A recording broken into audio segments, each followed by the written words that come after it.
Assalamu alaikum wa rahmatullahi wa barakatuh. J'espère sincèrement que vous allez bien. Alhamdulillah. Nous allons écouter un frère, micro-trottoir. Il aurait du problème avec le fait que Jésus-Christ soit un prophète.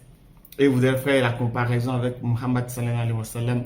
Nous allons l'écouter, nous allons remettre les choses à leur place, Inch'Allah. Écoutons tous ensemble, bismillah. Quand les musulmans disent que non, ils prennent Jésus est un prophète et que Mohammed c'est aussi un prophète. Mais si Mohammed est un prophète et que Jésus est un prophète, est-ce que d'abord, est-ce que Mohammed a déjà dit dans le Coran qu'il va venir?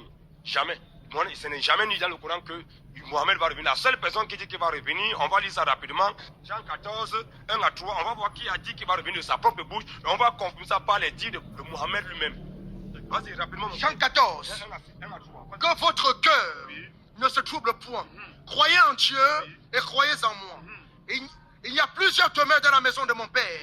Si cela n'était pas, je vous l'aurais dit. Je vais vous préparer une place. Et lorsque je m'en serai allé et que je vous aurai préparé une place, je reviendrai et je vous prendrai avec moi. Je reviendrai. Il va revenir. Jésus. Donc c'est Jésus qui a dit il va revenir. On n'a pas dit c'est le seul qui dit qu'il va revenir. C'est même le Coran, Mohammed lui-même, il confesse. Maintenant, si Mohammed est un prophète, est-ce qu'un prophète peut détenir l'âme de quelqu'un? Encore. Avant qu'on y arrive, donc pour lui, comme Jésus-Christ serait le seul qui a dit qu'il reviendra, donc du coup, il n'est pas un prophète. Donc parce que c'est le seul qui a dit qu'il va revenir. Donc ce qui veut dire que si quelqu'un dit qu'il va revenir, ce qui dit cette personne ne peut plus être un prophète. C'est bien ça selon sa compréhension, si vous comprenez la même chose que moi. Mais ce qu'il faudrait chercher à savoir, pourquoi est-ce que c'est Jésus-Christ qui doit revenir? C'est ça la question. Pourquoi c'est pas Noé?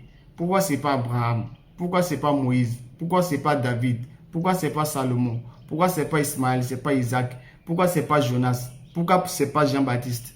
Pourquoi c'est pas Josué? Pourquoi c'est Jésus? Pourquoi Jésus? Pourquoi lui? Pourquoi? Parce que vous avez trop menti sur lui. Vous les chrétiens, vous avez trop menti sur la personne de Jésus et vous êtes lamentablement divisés sur sa personne. Vous êtes allé jusqu'à lui attribuer le titre ou bien la divinité. Ce qui ne le convient pas, ce qui ne le revient pas de droit, de mérite et de rang. Donc c'est pour cela qu'il doit revenir, pour lever cet équivoque, pour lever cette ambiguïté, pour faire rayonner la vérité et mettre les choses à leur place en attendant le jour de la résurrection. Donc c'est pour cela qu'il doit revenir, c'est pour cela, rien de plus. Si vous avez pris Moïse pour Dieu, peut-être ça aurait été Moïse qui devait revenir. Si vous avez pris Abraham pour Dieu, ça aurait été peut-être Abraham qui devait revenir. Mais comme dans le cas, c'est Jésus-Christ, vous les chrétiens, vous avez pris pour Dieu alors qu'il ne l'a nulle part réclamé. Donc il faille donc qu'il revienne pour mettre les choses à leur place. Rien de plus. D'accord? Voilà. Maintenant, deuxième côté, tu es en train d'avancer, tu dis quoi? On t'écoute, allons-y. Quand on parle Ézéchiel 18, la Bible dit que toutes les âmes, Dieu dit que toutes les âmes sont à moi, l'âme du Père comme l'âme du Fils. Donc toutes les âmes appartiennent à Dieu. Dans les hadiths, Saïd Boukhari, Al-Boukhari, c'est l'imam le plus authentique, c'est l'hadith le plus authentique dans la chaîne de transmission de l'islam. Donc c'est l'imam le plus authentique, c'est que Boukhari dit la vérité. Il dit ici dans Saïd Al-Boukhari, numéro 3448, le Coran, les hadiths disent, le messager d'Allah a dit, deux points, par celui entre les mains duquel est mon âme. Donc Mohamed répond, il sait que non, son âme est entre les mains de Jésus. Or, Ézéchiel 18, 4 nous dit quoi? 18, verset 4. Voici, toutes les âmes sont à moi. L'âme du Fils comme l'âme du Père. L'une et l'autre sont à moi. Donc, toutes les âmes appartiennent à Dieu. Mais leur prophète, si Jésus était un prophète, comment il peut détenir l'âme d'un prophète? Oh, Mohamed c'est un prophète. Donc il peut détenir l'âme d'un prophète que non. Donc je pense que tu as un problème avec le fait que Jésus-Christ soit un prophète. Bon, on va te citer quelques passages de ta Bible. Ça va t'amener peut-être à réfléchir avant qu'on vienne lever l'ambiguïté de l'âme, si l'âme est entre les mains de Jésus, bien l'âme de Mohammed est entre les mains de Jésus. Tu es en train de mentir, c'est pas bon le mensonge, d'accord? Selon ta Bible, ça fait partie des 10 commandements, tu ne mentiras point. Donc c'est pas bon, faut pas mentir, d'accord? Voilà. Premièrement, dans Luc chapitre 7, versets 11 à 16, lorsque Jésus-Christ a ressuscité l'enfant d'une femme et il l'a remis à sa mère, la foule qui était autour, la foule a dit quoi? Un grand prophète est paru parmi nous et Dieu a visité son peuple. Donc selon ce passage, toute la foule a reconnu que Jésus est prophète. Ça fait un. Dans Jean 4, verset 19, Jésus était avec la femme samaritaine. Après que Jésus-Christ lui ait raconté son passé, qu'est-ce qu'elle a dit? Seigneur, je vois que tu es prophète. Ça fait 2. Jésus-Christ lui-même, dans Jean 4, verset 44, on dit après ces 2 jours, Jésus-Christ partit de là, donc c'est-à-dire de la Samarie, et il s'en alla en Galilée, car il avait déclaré lui-même qu'un prophète n'est pas honoré dans sa propre patrie. Jésus-Christ parle de lui-même et il dit qu'il est prophète. Ça fait 3. 4e, dans Jean 9, verset 17. Donc lorsque Jésus-Christ a redonné la vue à un aveugle et qu'ils sont allés lui poser la question, que dis-tu de celui qui t'a donné la vue? Il a répondu quoi? C'est un prophète. Tu as un problème avec ça? 4 versets. 4 versets de la Bible qui dit que Jésus-Christ est prophète.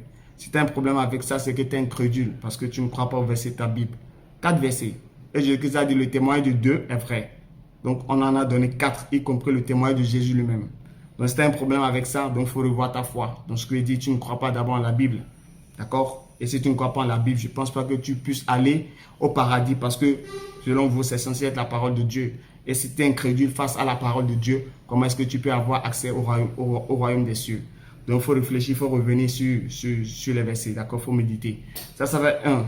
De plus, tu as dit, et dans Ézéchiel 18, verset 1 à 4, l'éternel, l'âme est entre les mains de l'éternel Dieu. Oui, mais l'âme est entre les mains de Dieu, pas entre les mains de Jésus. C'est Jésus qui parlait dans Ézéchiel.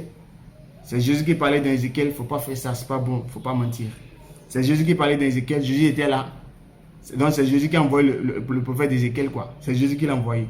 Pourquoi vous mentez? Pourquoi vous êtes obligé de tricher pour attribuer la divinité à Jésus? Pourquoi? Est-ce que Jésus était même présent? Est-ce que Jésus savait ce qui s'est passé? Il savait. Oui, Jésus était déjà né dans l'Ancien Testament. Même si Dieu allait se faire chair, ce n'est pas dans l'Ancien Testament qu'il s'est fait chair. C'est dans le Nouveau Testament selon vous. Alors que dans l'Ancien Testament, Jésus, nulle part Jésus n'est figuré. Mais pourquoi mentir pour dire que ce Dieu c'est Jésus? Pourquoi faire ça? C'est pas bon en fait. C'est pas bon. Et si toi-même tu reconnais que l'âme ne peut être qu'entre les mains du véritable Dieu, merci beaucoup. C'est là que je vais te prendre dans le Coran. Sourate 39, verset 42. Allah dit, Allah reçoit les âmes au moment de leur mort et celles qui ne meurent pas au cours de leur sommeil. Il renvoie il retient celles à qui il a décrété la mort, tandis qu'il renvoie les autres jusqu'à un thème fixé. Sourate 39, verset 42. Allah reçoit les âmes au moment de leur mort et celles qui ne meurent pas au cours de leur sommeil. Il retient celles à qui il a décrété la mort, tandis qu'il renvoie les autres jusqu'à un thème fixé. Tout de suite, tu disais quoi? Que l'âme ne peut être qu'entre les mains de qui? Du véritable Dieu. Allah dit que c'est lui qui reçoit les âmes lorsque nous dormons. Donc nos âmes appartiennent à qui? Ça appartient à Allah. Merci de l'avoir confirmé. Et il dit quand il décrète que certaines personnes vont mourir, donc il retient leurs âmes pendant le sommeil. Il ne leur redonne plus l'âme. Donc ces personnes meurent au cours du sommeil. Maintenant, celles à qui il a décrété, celles qu'il a décrété qu'elles vont vivre et vont continuer par vivre, alors Allah leur renvoie leur âme et le lendemain, ils se réveillent. Donc l'âme est entre les mains de qui? C'est entre les mains d'Allah Azawajal. Donc tu viens de le confirmer que Allah, il est le véritable Dieu et que ce n'est pas Jésus, parce que Jésus n'est pas Allah. Sourate 5, verset 72. Voilà, c'est pourquoi la dernière fois, lors d'un échange avec un pasteur, il nous a dit que Jésus-Christ, dans Jean 20, verset 17, lorsque Jésus-Christ dit « Je monte vers mon Père qui est aussi votre Père, je monte vers Dieu qui est aussi votre Dieu », on lui a demandé « Jésus monte vers qui ?» Il a dit Jésus monte vers Allah Azawajal. Donc même le pasteur, même les chrétiens ont commencé par comprendre que Jésus-Christ monte vers Dieu et que ce Dieu c'est Allah. Qu'attendez-vous, vous autres chrétiens, pour devenir musulmans? Devenir musulman, c'est la vérité. Ce qu'on vous dit, ce n'est pas un mensonge. Raisonnez simplement et regardez la vérité en face et acceptez-la. Embrassez l'islam sans obligation. Donc on va s'en arrêter là. Jésus-Christ, il est bel et bien prophète. Selon la Bible, selon le Coran, il est prophète. Rien de plus. Seulement qu'il a un rang élevé auprès de l'éternel Dieu. Parce qu'au sein des prophètes, il y a des degrés que l'éternel Dieu a mis entre eux. Mais nous croyons tous en ces prophètes sans distinction. Nous les aimons tous, nous les respectons et nous leur donnons leur place. Jésus et tous les autres prophètes ont été envoyés respectivement à leur peuple, alors que Muhammad sallallahu alayhi wa sallam, il est le seul à avoir été envoyé à toute l'humanité. C'est juste la différence. Sinon, ils sont tous prophètes, on y croit et on les respecte. Sur ce, béni soit l'islam, Faisal DDR, béni représentant. Assalamu alaikum wa rahmatullah wa barakatuh. Je m'en arrête là. À la prochaine, Inch'Allah. Dis-les, Je monte vers mon Père, qui est devenu votre Père, qui est votre Père, et je monte vers mon Dieu, qui est votre Dieu. Mais là, il monte vers qui? Jésus, Dieu, là, il monte vers qui? Encore. Jésus, Dieu, il monte vers le Père. Qui est qui? Qui est Allah. Que vous. Allah! Donc Jésus monte vers Allah! Dieu unique. Jésus monte vers Allah, à ta gueule.